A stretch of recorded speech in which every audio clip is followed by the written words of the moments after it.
Yang awal ini kita akan coba ke virtual, dan di virtual sudah ada yang raise hand maksud saya. Ada Pak Sudarman di Muko Bengkulu ya.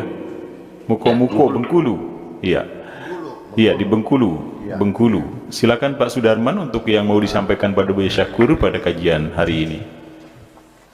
Baik, terima kasih Pak Arkar, dan pada hari ini saya diizinkan untuk bergabung dengan mengaji bersama Buya. Alhamdulillah Buya, saya sangat senang sekali pada hari ini melihat keadaan Buya tambah sehat, dan insya Allah suatu saat nanti saya juga akan bermaksud ke sana gitu Buya. Ditunggu. Baik.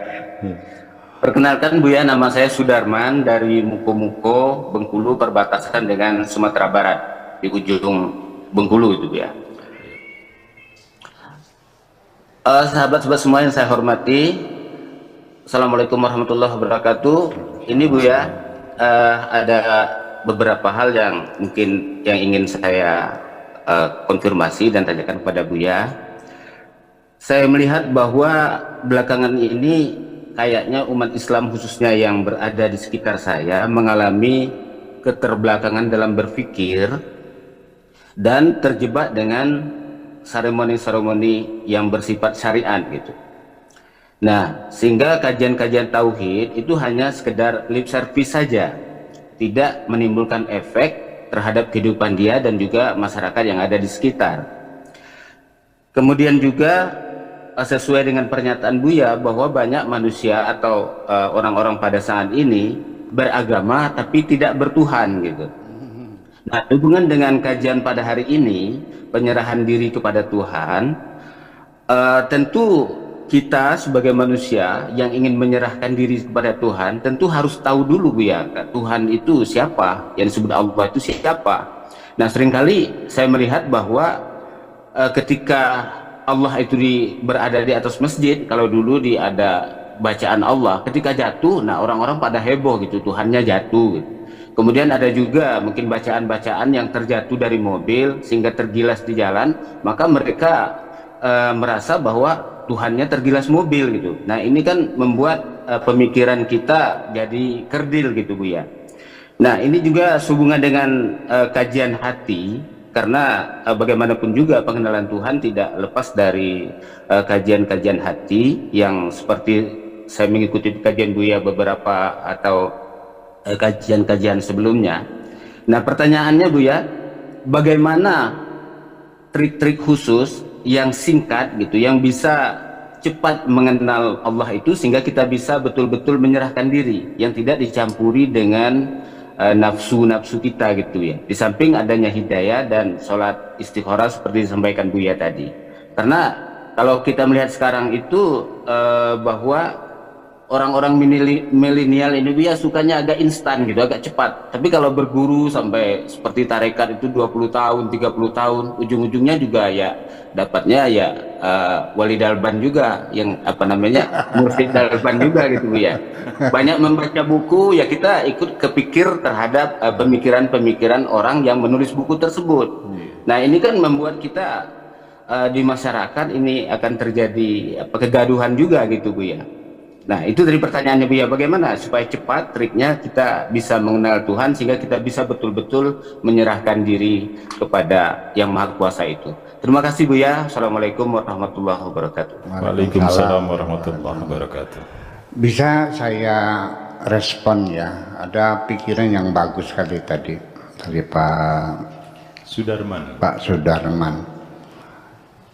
Ya, hendaknya kita bekerja kepada seseorang yang paling penting sebelum kita masuk kerja, ya kita mengenali dulu majikan kita seperti apa. Karena majikannya nggak kenal segimana. Apa yang diinginkan nggak paham.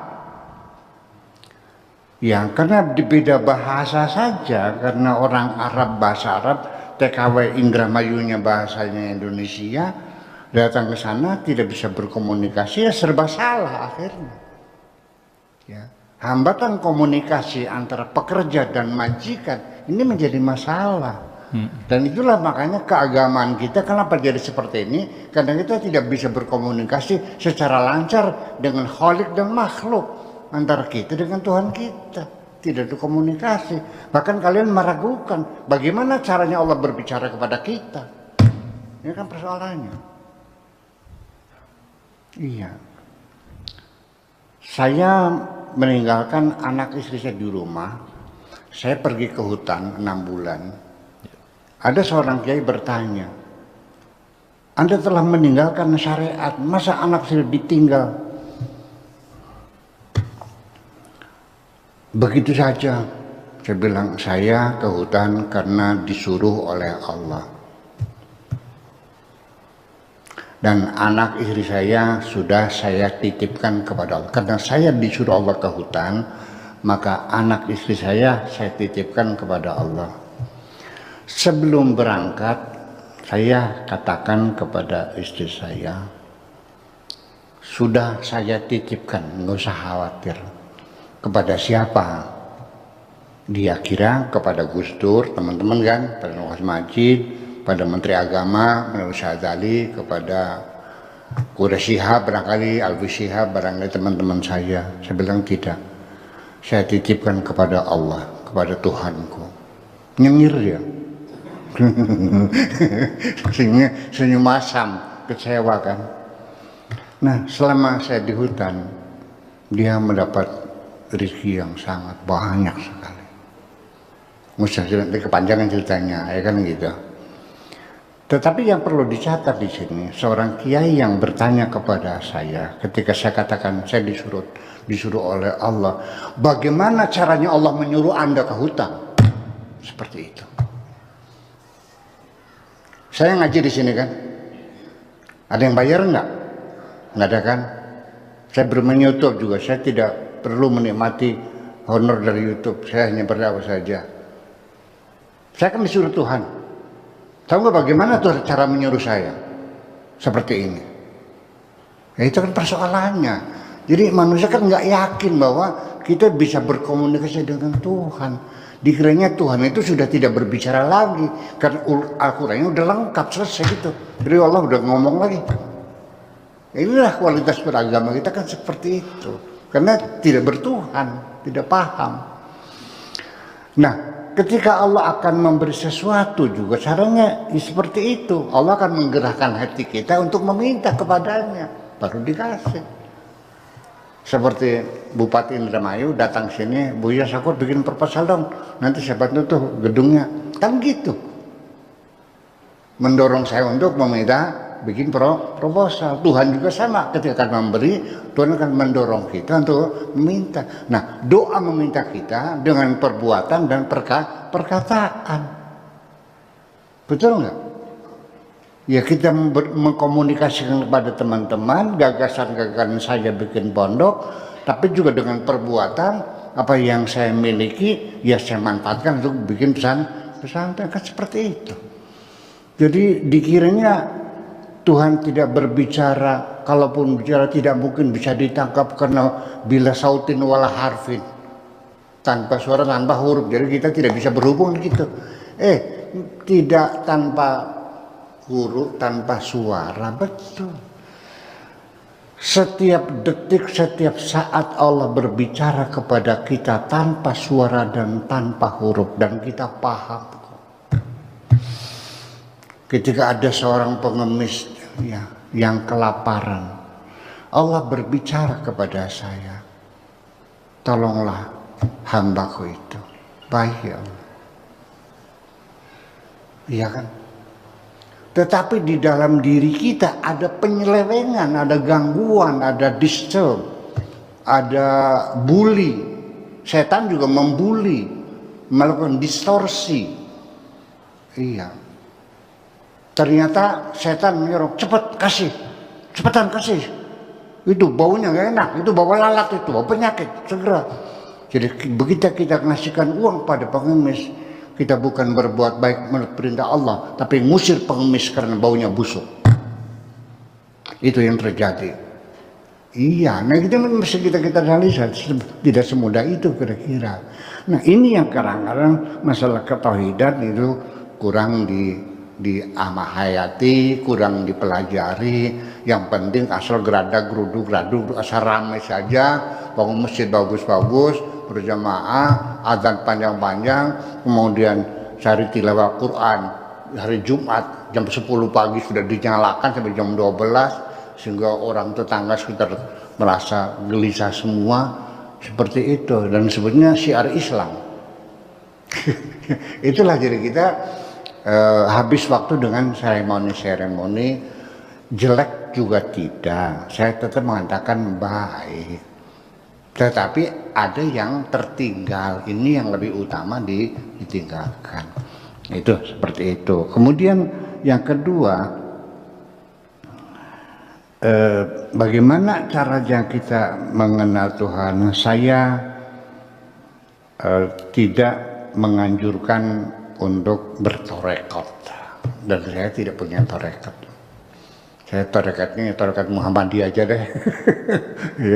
ya udah torekat, karena saya khawatir, karena dalam torekat itu juga berpotensi ada kultus individu, di mana seorang mursyid itu, seorang murid itu pantang tidak boleh menatap wajah mursyid, bahkan kalau berdoa juga beristighosah sesuai dengan ajarannya itu harus membayangkan wajah mursyidnya. Yang jadi masalah, kalau mursyidnya ganteng seperti saya kan enak, nyaman. Kalau mursyidnya jelek, wajahnya kayak Pak Afkar gimana? Guyon. Ini gurauan ya, jangan dikira beneran ya. Seperti itu. Jadi maksud saya, kenapa kita tidak langsung saja wajah Allah, bukan wajah Allah saja langsung sih, kau wajah mursyid. Dan saya masih berkeyakinan bahwa maupun mursyid maupun wali tetap masih berpotensi melakukan maksiat. Ya, nggak ada yang maksum. Iya. Nabi Muhammad juga yang maksum bukan sebagai nabinya, sebagai rasulnya dia maksum. Kalau nabinya masih ditegur oleh Allah kok. Masih sering ditegur oleh Allah ketika dia sebagai nabi. Yang dijamin tidak salah itu ketika dia sebagai rasul, sebagai jubirnya Allah. Apalagi mursyid, apalagi waliullah masih. Hal yazinil waliyu, pertanyaan besar dalam satu kitab tasawuf. Hal yazinil waliyu, apakah seorang waliullah itu bisa berzina? Bisa, tergoda. Dan kita juga punya kapasitas yang berbeda dan terbatas. Saya mungkin bisa bertahan dari godaan perempuan yang namanya bikarsem. Saya bisa bertahan menghadapi godaan bitarmina, nyikulsum, ya, nyikar-nyikem, ya, sing cadang pinggan, sing dari mana, dari ya, bitarme. Udah. Tapi kalau yang menggodanya itu Monica Bellucci, saya nggak yakin saya bisa bertahan kok. Karena saya juga mengukur kemampuan saya. Itu dong maksudnya. Jadi artinya ya kita harus mengukur. Makanya yang penting bukan meyakini aku mampu mengatasi melawan godaan. Daripada itu, lebih baik kita menjaga jarak sajalah dengan lawan jenis itu. Paham nggak? Boleh saling bekerja sama, saling menghormati, tapi jangan terlalu akrab sekali sampai pulang diantar, sampai nginep bareng, ya nggak bener tuh namanya. Ya kan begitu. Makanya dalam Al-Quran, wala taqrabuz zina, bukan wala tazinu, bukan jangan berzina, tapi jangan mendekati zina. Itu maksudnya menjaga jarak. Jadi memang walau bagaimanapun yang saya tidak mengajarkan suatu tarekat, dan saya juga bukan mursyid. Saya tidak pernah mengklaim mursyid. Anda aja yang ngaku mursyid. Ya, saya bukan mursyid. Ya, saya ini untuk mengenal Tuhan ya. Saya tidak mau dijadikan mursyid karena aku tidak mau berjalan di hadapanmu. aku juga tidak akan ikut kamu karena aku tidak mau berjalan di belakangmu. Aku ingin berjalan berdampingan, saling menegur, saling menyapa, dan saling mengisi. Yuk bareng-bareng belajar benar bersama saya. Iya, belajar sakti gampang, 6 bulan sakti, asal perut kamu yang kuat aja. Ya, belajar ilmu cepat pintar dapat ijazah, tapi belajar benar sampai sekarang saya masih belum benar, masih baru mulai sedang akan belajar, masih baru mulai sedang akan belajar benar. Nah, tetapi prosesnya sama, saya juga mencari mursyid.